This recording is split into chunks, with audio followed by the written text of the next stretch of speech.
Well, hello to all of you out there watching Today All Day. We are so happy that you're starting the week with us. This is Today in 30. This is where we give you everything that you might have missed from our show this morning, and we do it in just 30 minutes. And we have a lot to cover this morning. We're going to, of course, start with that situation down in the bayou. Yeah, definitely. In New Orleans, in that area, we're here with everything you need to know about Ida. Boy, was it a long night in Louisiana. Flooding trapped some people who rode out that storm. More than 1 million people in that state without power. We're going to hear from Louisiana's governor coming up. Al, of course, leading our team coverage from New Orleans. So shall we get to it? Yes. It is time for Today in 30. Hey everyone, I'm Tom Llamas for Today in 30. Just behind me, you can see some of the damage from Hurricane Ida. This is in the French Quarter. Most of the French Quarter is pretty much fine, but there are pockets of damage like this. This looks to be some roofing that came off, some siding, along with a traffic pole that came crashing down into one of the balconies here in the heart of the French Quarter. The big story, though, is going to be some of the damage, but also the power outages. Nearly 1 million people across New Orleans and southeastern Louisiana without power right now. That's affecting everything from electricity in people's homes to cell service to also some sewage pumps. So a dire situation right now in New Orleans. Officials have been asking people who evacuated to stay where they are and people here to stay in their homes because it's too dangerous outside. We do want to begin live from New Orleans where Al Roker is. Al, what's the latest? Well, guys, again, you look around, the sun is out, and other than the fact there's a kind of a lack of people, doors are closed, and there's some sandbags, you would have never known that a Category 4 hurricane struck this state. And now the big question people are asking, they keep coming up to us because they see we're in the news. They say, what have you heard about the power? We hear it's going to be out for a month. People are frightened, but there's no communications because most of the cell service is gone. If you got AT&T, you're not getting any service. Other services, some people, it's spotty. But as we look at what's happening right now with Ida, it's a tropical storm. It is pushing away 65 miles south-southwest Jackson, Mississippi. It's moving north at 8 miles per hour. And what this is going to mean is that as Ida makes its way up the coast, I should say up the Mississippi River Valley, it's bringing a tornado risk along the Gulf Coast. It's also going to bring a lot of heavy moisture with it due to a front that will cause flooding in Tennessee and Kentucky. Continues Wednesday right on into the mid-Atlantic and the Northeast. And then finally Thursday moves off the coast. But with all that rain, believe it or not, we've got 55 million people at risk for flooding stretching from Louisiana all the way to New Jersey and New York. Down to the south, we do have flash flood warnings out. As Ida starts to make its way north, those flood warnings are going to be moving north as well. And rainfall amounts, we're talking about another 12 inches of rain possible down through the lower Mississippi River Valley. But even as we move up to the north through Thursday, we are looking at anywhere from 3 to 5 inches of rain, but locally could be as much as 7 inches.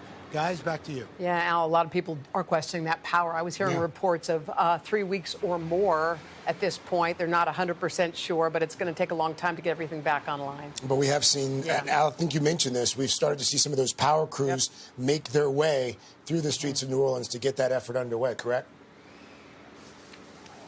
Yeah, we have. We've seen two striking caravans. About 45 minutes ago, we saw a line of Entergy trucks. That's the local power authority here moving through. We also saw members of the Cajun Navy with those float boats with the big propellers on the back going through, about to try to fan out and do water rescues for people. And you can hear work going on right now. Like I said, there is no power here. There's emergency generators going on. But, there is some damage. But for the most part, I think the biggest concern, as you guys said, it's about the power. This entire city's out. What is that, like 1 million people? And with no discernible timeline from what we've heard, there's a lot of desperation already, guys. All right. Thanks, Al. Al Roker there. We're going to actually talk to a member of that that Cajun Navy coming up in just a few minutes. And we're also going to speak to the governor, and he may be able to answer some questions coming up, Al, in just a bit. But for now, let's turn to Tom Llamas. Tom, also there in New Orleans with a look at the damage there in the famed French Quarter. Tom, what are you starting to see as the sun's up? Hey, Craig, good morning to you. So we're still seeing a lot of damage. Luckily, most of the French Quarter is okay, but you see pockets of destruction like this just behind me. This is parts of a roof and a traffic pole that has collapsed onto a balcony, taking down portions of that balcony as well, along with an awning. We're seeing little pockets like this all over the French Quarter, but by and large, it seems like many of the structures here survived Hurricane Ida. But the big problem, as Al was just talking about, the catastrophic damage to the power grid. Right now, there is no electricity in New Orleans. That means there are no power going to homes, to some sewage pumps, and to some cell phone towers. We're also following reports that a massive electrical tower collapsed into the Mississippi. That's part of the problem right now. I had a chance to run into some of those power crews as they were getting out to assess some of the damage around here in New Orleans. I could listen in, and their manager was giving them a morning pep talk saying, quote, this was going to be a marathon, as Hurricane Ida carved a very serious path of destruction across southern Louisiana. This morning, New Orleans fighting Ida's fury and the mass power outages that came with it. The then Cat 4 hurricane barreling into southern Louisiana with catastrophic force. The deadly storm packing winds more than 150 miles per hour. These are by far the strongest winds we've felt so far. The bad part is it's only going to get worse. Triggering a life-threatening storm surge. Exactly 16 years after Hurricane Katrina made landfall. Many, many people are going to be tested in ways that we can only imagine. In Grand Isle on the Gulf Coast, terrifying images of Ida's wrath. Rising waters and whipping winds, leaving buildings partially submerged in water. Flooding outside the fire department, making it impossible for first responders to reach those in need. Those folks are just going to have to hunker down and wait for the storm to pass. Massive trees, no match for Ida's gusts. The winds ripping off part of a hospital's roof near the coast in Galliano and leaving mounds of debris on the streets of New Orleans' French Quarter. The damage so bad, the entire city now without power. Ida's rapid rise to a Category 4 storm taking even the experts by surprise. Officials counting on improvements made in the years since Katrina to keep people safe. We were able to tell people to shelter in place with some degree of comfort. Ultimately, if we have to evacuate people post-storm, we will do that. The Ergen family making the last-minute decision to stay close to their businesses here in New Orleans. If I knew what I know now, then we would have left, but we ran out of time. In the lower 9th Ward, scars from Katrina are everywhere. This sign means that this house was flooded during Katrina. Chris Washington's family left, but he chose to ride out the storm. This area was devastated during Katrina. Do you have faith the levees are going to hold? Yes, I have faith. The most vulnerable under threat from the storm. More than 50 seniors reportedly forced to evacuate the Metairie Towers condominiums in the New Orleans area after a partial roof collapse. And Louisiana's Ochsner health system, already packed with people fighting COVID, now feeling Ida's wrath. This video showing what appears to be pieces of the roof flying off their main campus. Ochsner protectively moving all of their facilities to generator power and making room for patients with storm-related injuries. Right now, we're just hunkering down and staying put.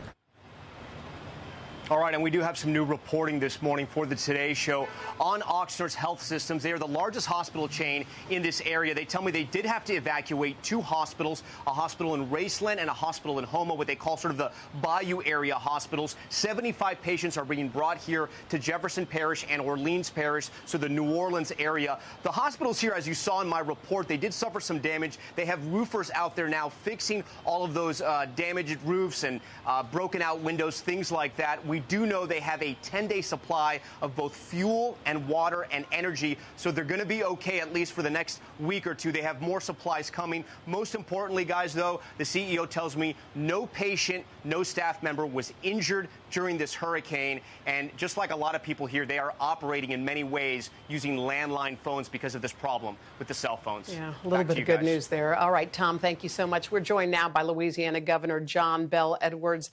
Governor Edwards, good morning. I know you've had a long, long night. Sun is up, and now you can kind of assess. So let's just start big picture, okay? What are your biggest concerns with what you've seen, and what are kind of your biggest reliefs?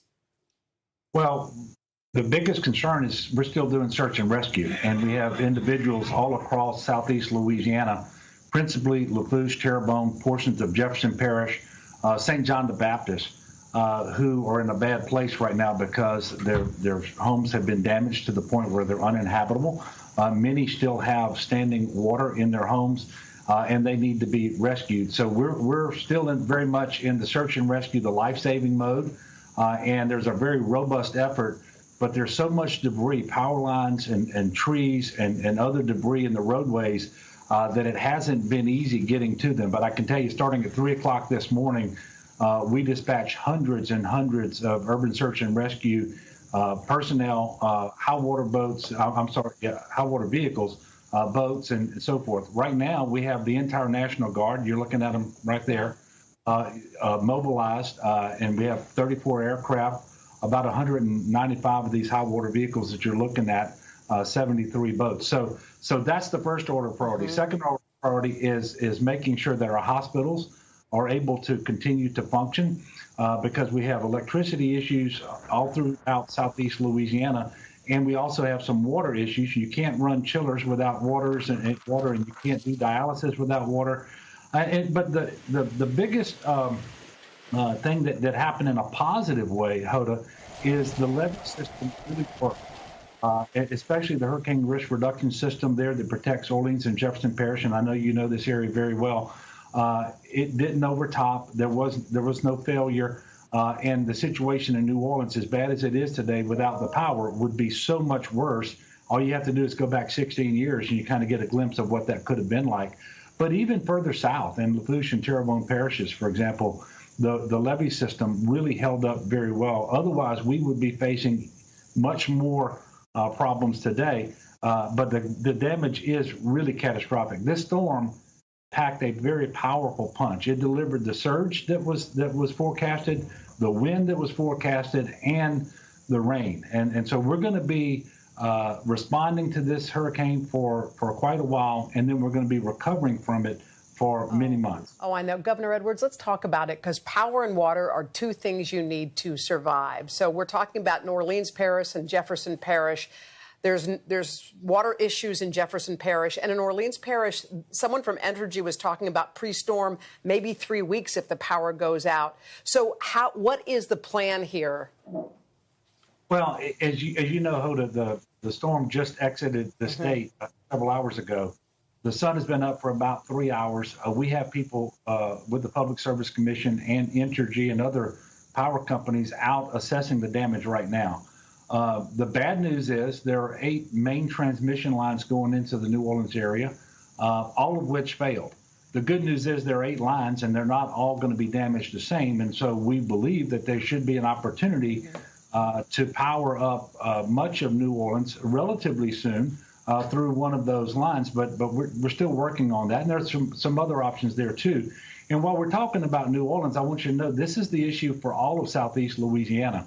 And it really isn't a million people without power. It's a million accounts. So those are homes or businesses. And so my guess is, and this is in the neighborhood of a guess, it's probably closer to 2 million people without power right now. Yeah. And we're working as hard as we can. Another bit of good news, well over 20,000 linemen, the largest response effort ever in the state of Louisiana this quickly to restore power. They are either here already or they're going to be here at some point later today to start this restoration work. And Governor Edwards, we were watching some of the rescues. A couple of them showed up online, people getting plucked out of their cars, their flooded cars. And I know in Laplace, they talked about maybe 1,000 people who were at least asking to be rescued from their cars. And a number that I saw was that there was only 1 death at this point. Is that what you're hearing? Well, we have 1 confirmed death. I don't want to tell you what I'm hearing because what I'm hearing points to a lot more than that.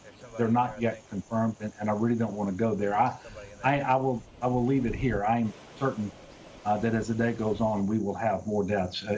So we were getting calls for help. We know that, for example, some apartment buildings collapsed partially in certain areas. This happened during the height of the storm, and there was no way to go out and respond to those calls. That's happening now, and we're going to be getting information throughout the day that I fully expect that confirmed death total to go up considerably. All right, Louisiana Governor John Bel Edwards. I know it's a difficult time, a difficult night, and it'll be difficult days ahead, but Louisiana has a way of rising up. So we're rooting for you. Thank you very much. Right now, though, we're going to turn to that volatile situation in Afghanistan. Overnight, a barrage of rockets fired at Kabul's airport. The attack came after a U.S. drone strike on a vehicle carrying a suspected ISIS-K suicide bombers. NBC's chief foreign correspondent Richard Engel once again for us in Doha, Qatar. Richard, good morning to you.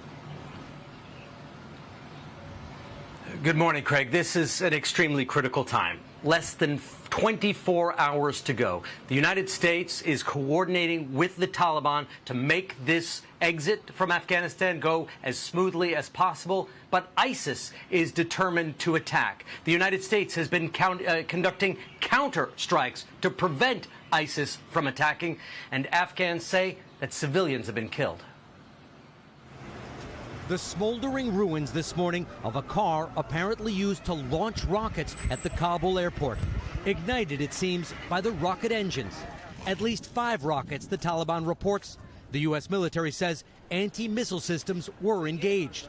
The Taliban promising house-to-house searches for the ISIS militants believed responsible. This weekend, it was the U.S. that fired on ISIS. The U.S. military saying it carried out a precision strike on an ISIS car bomb heading to the airport. But the Taliban are disputing that. A commander telling NBC News the U.S. hit a house, killing civilians, including children. Local reports say as many as 9 killed. The U.S. military acknowledging civilians may have been killed by the ISIS bomb when it exploded. This after last Thursday's horrific ISIS suicide bombing at an airport gate, killing 13 U.S. service members, nearly all Marines. Their remains solemnly transferred to the United States. The tragedy of lives cut short, including Sergeant Nicole Gee, who had helped in the evacuations, posting this photo just days ago, captioned, "I love my job." Around 200 Afghans were killed in the suicide bombing at the gate. And yet, amid all of this, the evacuation planes are still flying. The evacuation now taking place in secret as U.S. forces reach the most dangerous phase of the mission, pulling out the troops protecting the evacuees and themselves, as the Taliban assert more and more control of daily life. This was a political debate on Afghanistan TV, a small station. The discussion was about how the former president escaped the country before the Taliban entered Kabul. The Taliban say they'll allow a free press. What a way to show it. This is now a violent race to the finish, and it raises the question, what about all the people who are left behind? The U.S. is in the final stages of the evacuation. People are not able to get onto the airbase anymore. Many Afghans are frightened, and it looks at this stage that they're going to have to wait for the civilian airport to open up. No indication when that might happen, however. Back to you. Our chief foreign correspondent, Richard Engel, for us there in Doha. Richard, thank you. Hi, I'm Padma Lakshmi. Thanks for watching Today in 30. My children's book, Tomatoes for Neela, comes out tomorrow, so please get a copy. It's a book about intergenerational family cooking together, and it's also about eating vegetables and fruits like tomatoes when they're in season, because a family that eats seasonally is also a family that eats more healthy and better for the environment. It's also about writing down recipes with your kids. Recipes are a great way to teach kids math, fractions, spelling, giving clear directions, sequential thinking, all of that. And the family that cooks together is a family that is more likely to eat well together. Tune in to see more tips. You know Padma Lakshmi is a best-selling cookbook author as well, the host of as Bravo's Top Chef and Hulu's Taste of the Nation. She's always teaching us about the connection between culture and food. And guess what? She's got a new book out. It's a cool one. It's called Tomatoes for Neela. She's bringing that beautiful lesson to children. Look at you, Miss Children's Book author. How are you? I'm good. I'm so excited. I mean, I love children's literature, and I have bought so many books, you know, for Krisha, my daughter, over the years. And This is based on a story that I used to tell her at bedtime because she came home wanting pomegranates in the summer. Okay. And I just realized that, you know, this child doesn't live near a farm or an orchard and has no idea where anything grows, because if you're lucky enough to be able to go to a good grocery store, everything's available all the time in our land of plenty. So I started with tomatoes, and it's based on that story, and it's to tell children when our fruits and vegetables grow in what season near us, because, you know, teaching a child how to eat seasonally is also teaching them about the environment. It's teaching them, you know, about nutrition, because not only are vegetables and fruits really tasty when they're in season, they're also better for you. And it's also about cooking with your family members, every family member in the family, because I think everyone has a part to play. This book is beautiful, by the way. I feel like it's all about love. It's got so many lessons in here, and I love the lessons of cooking and being with families. But the first thing I thought when I looked at this cover, which is really breathtaking, was I thought about you and your daughter. Like, I looked and I said, oh my God, is that Padma and her daughter, who you said is now 11 years old? Yes. But why, first of all, what does she think of this, and why was it important to kind of depict someone like you and your daughter in this book? Well, when I was growing up, I didn't have a lot of books that had, you know, characters with darker skin tones. And, you know, I grew up with Filipinos and Mexicans and everybody. And, you know, that was fine to have European American or Caucasian skin tones. But I think it's nice to have all kinds of skin tones for characters, for children's books, for all kids, because representation is important. Yeah. I want everybody and every family to see themselves in Neela and her amma. And I use Indian words. You know, the mother has a nose ring, and they also have a grandma who's called Pati, which is the word for grandma in Tamil. And they have a relationship with her. And in the pandemic, we've all not been able to get together with grandparents. But, you know, the grandmother has a very important part to play in teaching the child about recipes. And it's also about writing down recipes. I think recipes are a great way to teach kids all of the things they're learning developmentally anyway, like spelling, sequential ordering, fractions, math. And so I did that with Krishna. When I was teaching her, when I was testing recipes, I would give her little tomatoes and a serrated butter knife, and she would write down in her notebook those recipes. Oh, that's the cutest thing. Did this pass the Krishna test, this book? Did you run it by her? What did she think when she saw it? I did, and she knows the story well. There was a squirrel in the initial story that I told her that got the axe, because there was a lot. There's tomato facts in the book.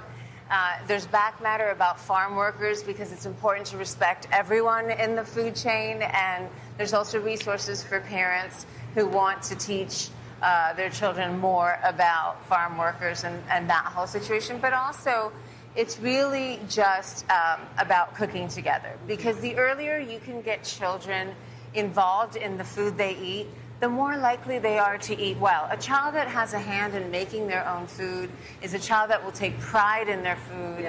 And if you give a gift, the gift of good eating to a child early on, that will serve them and benefit them long after we're out of their lives. You know, you can have them shell peas, you can have them break ends off beans, and it's an activity for the family to do together. I'm just picturing you as a mother right now, and we've known you for so many years. You came on this show, as we were pointing out, when you were pregnant. You've had Krishna. She's now 11 years old. What's your favorite part of motherhood? It changes every day, because she's changing every day, and so am I. And, you know, when young parents ask me, how do you get your kid to eat healthy? I say, well, how do you eat? You know, that's it. That's the answer. I really believe in incorporating children into the daily life that's normal as early and as is age appropriate, but soon, you know. Don't shield your kids from stuff. Let them experience stuff with you. Let them see you cry. Let them see you fail. You know, if you can. I mean, she certainly sees me do all those things. I can tell you that. Well, Padma, I have to say, this book, Tomatoes for Neela, is gorgeous. Like, every page is beautiful. It's got a beautiful story. It's got recipes in the back. I know people are going to love it, so I hope people pick it up. Again, the new book, Tomatoes for Neela. And this one you signed for me and for my girls, so thank you so much. We're going to read it tonight. And for more on that, you can get your hands on it. Head over to today.com/shop. Thank you, Pod. And tune in tomorrow because One Republic is going to be here. We're going to get some music. We'll have that and much more tomorrow, bright and early, right here on Today.